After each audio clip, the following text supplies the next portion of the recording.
बबेबा पस्टखौ लानो लुबैनानै दाख्लैबावै जों बाक्सायाव सासे सिख्ला बुथारनायनि खौरां मोननो हादोंमोन। दिनैहाय फैयै फैयै आरो मोनसे खौरां मोनबावबाय। सन्देहआथ' बयफ्रेन्डखौनो खालामदों होननानै न'खरनिफ्राय बुंदोंमोन, नाथाय दिनै बयफ्रेन्डआबो गावनो फासि नांनानै थैबाय होननानै खौरां गोसारगासिनो, सानैबो बर'। थ' बेफोरबायदि जायोब्ला गोबां साननो गोनां जायो। दा जिखुनुआनो जाया, मोनसे खोथाया जाहैबाय बड'लेण्ड इउनिभारसिटिनि सायाव बिटिसिनि डिसिसन लानायखौ दिपेन बर' सारा गोख्रोङै मा बुंदों बेखौ नायनि जों फैदों। हरखाबै रिलिज होनाय जादों। नोंथांमोना सात्र संगठननि हिसाबै बावैसो जोङो 31 तारिख डिसेम्बराव 2025 नि जोबनाय सानखालि जे दुखुनांथाव आरो सहायथावै जे मोनसे परिबेस जों नुबाय, जे बड'लेण्डनि आरो सोनाब आसामनि मोनसेया जाबाय गोदानै गायसनजानाय क'क्राझार इउनिभार्सिटि आरो मोनसेया जाबाय प्रेस्टिजियास बड'लेण्ड आन्दलनजों सोरजिजानाय बड'लेण्ड इउनिभार्सिटि। बिनि रेजिस्ट्रार बड'लेण्ड इउनिभार्सिटिनि रेजिस्ट्रार डक्टर सुबुं बसुमतारी आरो क'क्राझार इउनिभार्सिटिनि रेजिस्ट्रार डक्टर डिमासा डि मुसाहारि बिथांमोनखौ अन्याय भाबै कुनु बेसिस कुनु भित्ति गैयाबासिनो राजनैतिक षड़यन्त्र आरो आक्रोशनि थाखाय BL आहूजा बड'लेण्ड मुलुगसोलोंसालिनि भाइस चेन्सेलर आरो क'क्राझार मुलुगसोलोंसालिनि भाइस चेन्सेलर गणेश वारी बिथां सानैया बे सानै रेजिस्टारखौ गावनि रेजिस्टारखौ जेरैबायदि रिलिज होबाय, बियो मालाबाबो गनायथावना नङा आरो बेखौ जोङो टटेलि आरो स्ट्रंलि जोङो रिजेक्ट खालामो, कन्डेम खालामो आरो बे रिलिज अर्डारखौ उथायना लानो थाखाय अलरेडि दुलाराय बर' फरायसा आफादा प्रेस बिबुंसारनि गेजेरजों जोङो फोरमायखांबाय आरो बिनि थाखाय गणतान्त्रिक भाबै जोङो सोमावसारनो आवाज दैखांनो थाखायबो जोङो रेडि होननानै जोङो फोसावबाय। कारना जाबाय जे बिथांमोना कुनु दाय गैयाबासिनो, कुनु भित्ति गैयाबासिनो, कुनु बेसिस गैयाबासिनो बिथांमोनखौ रिमुभ खालामनाय जादों। आरो जों बिनि जुदि फेक्ट फाइन्डिंखौ जों जुदि नायोब्ला नुयो जे 29 नभेम्बराव बड'लेण्ड जे बिटिसिनि जे सेक्रेटारि, बे सेक्रेटारियाव मोनसे जाथाय जानानै थांदों आरो बे जाथायनि फिन जाथाय महरै बिटिसि माने एग्जिकिउटिभ काउन्सिला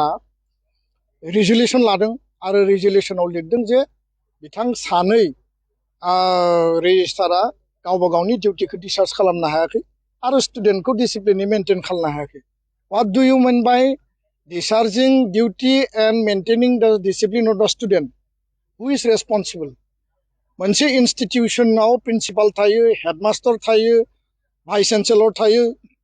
बे इन्स्टिटिउसननि मालिकआ हेडआ सोर? Vice chancellor. जुदि स्टुडेन्टनि डिउटि डिस्चार्ज खालामनो हायाखैबा, डिसिप्लिन खालामनो हायाखैबा दायनिगिरिया भिसि, सानैबो भिसिया जागोन। वाइ माने रेजिस्टाराथ' उननिसो पार्ट। दा बेखायनो बे जाबाय मोनसे राजनितिक आक्रोश आरो बेखायनो जोङो खावलायदों जे बिटिसि जि काउन्सिल दङ, हाग्रामा महिलारि दैदेननाय, बिथांमोना बे खोथाखौ सानफिननांगौ जे सुबुं बसुमतारी आरो डिमासा दैब्रां मुसाहारि गोलाव सम बड'लेण्ड सोमावसारनाय, बर' जातीयताबाद, बर'नि राव थुनलाइ, बर'नि सोलोंथाइ आरो क'क्राझारनि थागिबि हिसाबै, बड'लेण्डनि थागिबि हिसाबै बा आसामनि थागिबि हिसाबै बिथां सानैया जि मोनसे हारि दानायाव जि कन्ट्रिबिउसन होदों, बिथांमोना जोंनिनो भाइ, जोंनिनो बिदा, जोंनिनो फोरोंगिरि आरो बिथांमोनजों सोरबाया राजनितिक भाबै सुथुर आरो आक्रोश थानांगौनि कुनु जुक्तियानो फैया।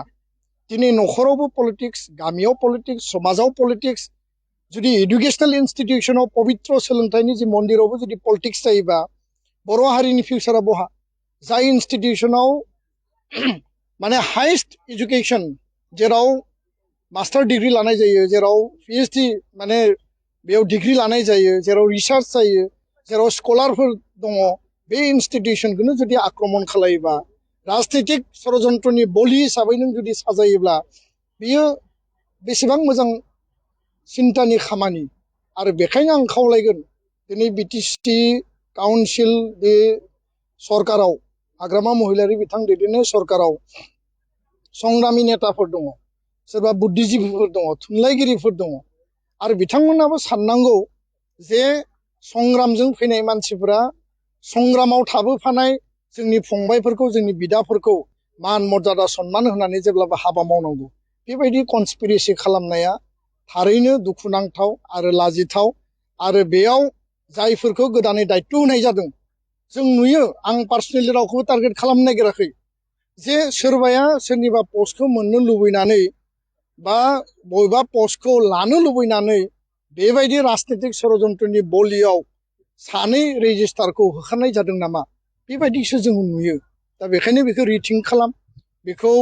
उइथड्र खालाम आयेनगत भाबै बेयो मालाबाबो एक्सेप्टेबल नङा खारन जुडिसियेल इनकुवेरि होदों जों नुबाय खिन्थु बे जुडिसियेल इनकुवेरिनि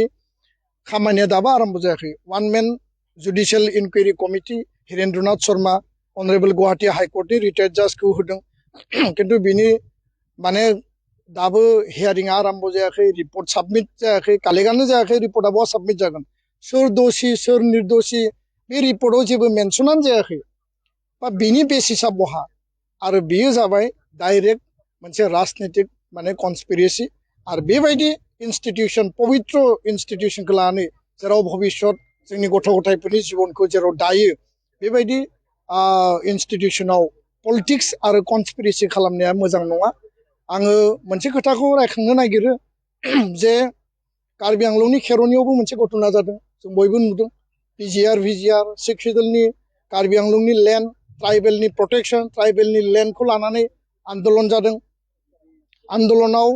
खालामग्राफोरखौ पुलिसा हमना लांदों बिनि रिएक्सनाव माने हिंसायारि जाथाय जादों स्वयं तुलिराम रंहां सिएम बिथांनि न' सावलायनाय मोनसे परिबेस परिस्थितिखौ जों नुबाय आरो बिनि उनाव आसाम सरकार आसामनि माने गिबि मन्थ्रि डक्टर हिमन्त बिश्व शर्माया सावरायदों तुलिराम रंहां बिटि माने कार्बि आंलं काउन्सिलनि सिएमआ सावरायदों आन्दलनकारिफोरजों आरो एमिकेबल मोनसे सलुसननि थाखाय कार्बि आंलंनि पिजिआर भिजिआर लेन्ड आरो ट्राइबेलनि प्रटेक्शननि थाखाय बेयाव सिद्धान्त जादों फिन आरोबाव दाख्लैबावै कार्बि आंलं काउन्सिलाव सावरायदों जे रिजुलेसन लादों जे पिजिआर भिजिआराव एभिक्सन खालामनाय जागोन 29 नभेम्बराव जोङो रावबो सानस्लाबाबासिनो रावबो हास्थायै आरो बेखौ माने जोङो नुनानै बयबो जोङो दुखु मोनदों आरो दुखु मोननायखौ जों बयबो एक्सप्रेस खालामदों खिन्थु बिनि माने जि इनिसियेटिभ लानांगौमोन जे आन्दलनकारि फरायसा फरायसुलि बा आसाम सरकार बिटिसि सरकार मेटारा एनअसिमोन मेटारा एसटिमोन इस्युआ कार्बि आंलंनि एजेन्डाया जाबाय पिजिआर भिजिआर लेन्ड प्रटेक्शन आरो बिटिसिआव 29आव जानाया जाहैबाय एसटि इस्यु एनअसि ट्राइबेलनि प्रटेक्शन कन्स्टिटिउसनेल रिजार्भेशन सिडिलिं इस्युनि सायावमोन खिन्थु बेयाव काउन्सिल सरकारा सावरायनो बादै चेलेन्जसो खालामबाय आरो चेलेन्ज खालामनानै वान मेन जुडिसियेल इनकुवेरि होबाय व्हाइरास कार्बि आंलंआव सानै मानसि माने दुखुनांथावै बेयाव थैनो गोनां जादों न'आव सावलायनाय जादों कुनु इनकुवेरि गैया समायसानि ग्रेभिटिखौ बुजिनानै कार्बि काउन्सिल आरो आसामनि गिबि मन्थ्रिया सावरायनानै समाधान खालामनो नाजादों खिन्थु बिटिसिआव जानाय घटनायाव माने समायसानि ग्रेभिटिखौ बुजिसेयावबो आरो फिन माने एनअसि हरनायनि रिकमेन्डेसन हरनायनि खामानियासो डाबल जाबाय आरो चेलेन्ज खालामनाय जाबाय दिनै बिनि राजनितिक बलि हिसाबै सानै रेजिस्टारखौ होखारनायनि जि मोनसे कनस्पिरेसि खालामनाय जाबाय बे बिराद माने दुखुनांथाव आरो मेगन गुनु सांग्रां सुबुंफोरा दिनै नुनानैबो माने खुगा बुंनो हायाखै खारन जि परिबेस परिस्थिति सोलिबाय थादों हारिखौ जलान्जलि होनानै हारिखौ माने मा होनना बुंगोन आरो बेखौ माने बेखौ कन्डिसनाव होनानै गावबा गावनि सार्थखौ पुरन खालामनायनिसो मोनसे प्रक्रिया आरो परिबेस सोलिबाय थानायखौ जों नुदों बे जोंनि थाखाय दुखुनांथाव आरो बड'लेण्ड मुलुगसोलोंसालि क'क्राझार इउनिभार्सिटिनि जे रेजिस्टारखौ बोखांनायनि जि जाथाय बिनि गुबै दायनिगिरिया सानै भाइस चेन्सेलरा बिथांमोननि अर्डारजोंनो रिलिज जादों राजभवननि लक भवननि अर्डाराव मा दङ बेयावथ' जेबो अर्डारानो गैया इसिआ रिजुलेसन लादों लिरनानै हरदों राजभवननि लक भवननि सासे एडिशनेल सेक्रेटारि लिरनानै हरदों जे सेल्फ एक्सप्लेनेटरि मोनसे लेटार माने सेल्फ बेयाव एक्सप्लेन खालामनाय जायखौ माने माबाया मा होनना बुङो काउन्सिल एक्जिकिउटिभ काउन्सिला हरदों बे लेटारखौ जों मोनदों आरो बिनि आधाराव नोंथांमोननो एक्न'लेजमेन्टनि थाखाय हरनाय जादों होनना बुंदों खिन्थु दिनै जोङो जि नुबाय जे बेयाव खुनु एक्सननि खोथा लिरनाय गैया बेयाव इमिडियेट नेसेसारि मेजार लानांगौ होनना लिरनाय गैया खिन्थु सानै भाइस चेन्सेलरा गावसोरनि गोसो बायदियै बेखौ रिलिज होदों गोख्रै उइथ्र' खालामनांगौ एबसुनि जि सिद्धान्त बे सिद्धान्त बायदियै सोमावसारनाया जागोन आरो सात्र सात्रिनि फरायसा फरायसुलिनि भबिष्यत सोलोंथाइनि भबिष्यत आरो बिटिआर आरो आसामनि भबिष्यत जि जोंनि इनस्टिटिउसनखौ माने सेफटि सिकिउरिटि होनांगौनि थाखाय जोंनि आन्दलना जागोन गोजोन्थों